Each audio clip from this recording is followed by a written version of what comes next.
Hello everyone, আশা করি সকলে ভালো আছেন।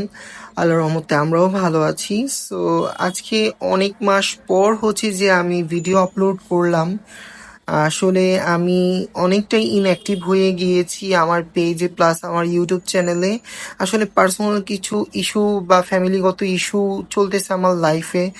দ্যাটস ওয়াই আমি একটু ট্রমা অ্যান্ড ডিপ্রেশনের মধ্যে আছি। অ্যান্ড রিসেন্টলি আমার বাসায় অনেকগুলো ক্যাটস হয়ে গেছে আলহামদুলিল্লাহ। ক্যাট প্লাস কিটেন্স মিলিয়ে আমার হচ্ছে যে ক্যাপাসিটির বাহিরে চলে গেছে। টাইম দেওয়ার বিষয়টা অ্যান্ড টেক কেয়ারের বিষয়টা অনেক। সো আমার উপর অনেক স্ট্রেস যাচ্ছে, যার কারণে আমি হচ্ছে যে ভিডিও বা ওদের সাথে টাইম স্পেন্ড করার সময় পাচ্ছি না, তাই ভিডিও দেওয়া হচ্ছে না।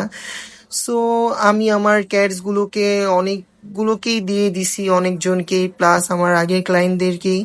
আর কিছু ক্যাট আছে ছেড়ে দিব, কেটেন্স, আর কিছু ক্যাটস আছে যাদেরকে আমি অ্যাডপশনে দিয়ে দিছি অ্যান্ড দিয়ে দিবি ইনশাল্লাহ সামনে ভালো হোম খুঁজে। আসলে কথা হচ্ছে যে মায়া কাজ করে, বাট মায়া দিয়ে কি করব, ওরা যদি আমার কাছে ভালো না থাকে তাহলে ওদের জন্য খারাপ হবে। কারণ একটা ক্যাট যদি টাইম না পায়, তারপরে টেক কেয়ার না পায়, ওরা ডিপ্রেশনে চলে যায়।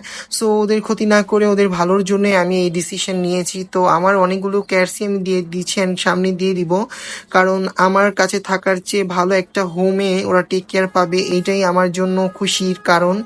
আর আমি চাই ওরা অলওয়েজ হ্যাপি থাকুক। সো আমি আপাতত আমার কাছে 2-3টাই বিড়ালই রাখবো, এই 3টার বেশি আমি বাড়াবো না। কারণ ক্যাট যেহেতু অনেক হয়ে গেছে, আর কস্টেরও একটা ব্যাপার আছে, কারণ ক্যাটের প্রোডাক্ট দিন দিন এতটা মানে এক্সপেন্সিভ হচ্ছে। আর একটা ক্যাট পালা একটা মানুষের বেবি পালা সিমিলার কথা।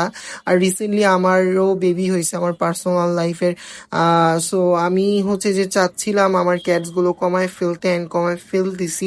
সবাই দোয়া করবেন ওদের জন্য অ্যান্ড ওরা যাতে ভালো হোম পায়। সো আজকে একটু গরম পড়ছে তাই সবাই হাঁপাচ্ছে, আর আমার সবগুলো ক্যাটকে আমি নিউট্রাল পেইড করে দিছি, কারণ ওদেরকে দিয়ে আমার ব্রিডিং এর ইন্টেনশন আর নেই। ইনশাল্লাহ ইন ফিউচার ওরা আবার অনেক ভালো থাকবে, আর ওরা আমার কাছেই থাকবে, এই 3জন, প্যারিস, ভেনাস আর ক্রিস্টাল। সো আমার প্যারিসের ফার সব শেডিং হয়ে এখন স্মোকি ফার হয়েছে, নতুন যে ফারগুলো হয়েছে। কারণ প্যারিস আগে ডার্ক ব্ল্যাক কালারের মধ্যে ছিল, আর এখন ওর বডির ফার শেডিং হয়ে একদম স্মোক কালারের ফার হইতেছে নতুন করে, মাশাল্লাহ। এখন ওকে দেখতে আর ওটা ওয়াইল্ড লাগে। আর আমি ওদেরকে নিউটার স্প্রে করে দিছি ক্রিস্টালকে। এটা হচ্ছে যে আমার প্যারিসের মেয়ে, সবাই জানেন। আর প্যারিস হচ্ছে যে আমার বড় মেইন কোন মেলটা। আর আরেকটা আছে ভেনাস। ভেনাস হচ্ছে যে মাঝেরটা হচ্ছে যে ভেনাস। ভেনাস আমার প্যারিসের বোন হয়, প্যারিসের 5 মাসের ছোট আর কি ও। ওরা হচ্ছে যে ডিফারেন্ট লিটারের ভাই বোন। আর ও স্পেড করা, ওকেই প্রথমে আমি স্পেড করাইছি প্রায় আরো 3 বছর আগে। সো আমার বাচ্চাদের জন্য দোয়া করবেন সবাই।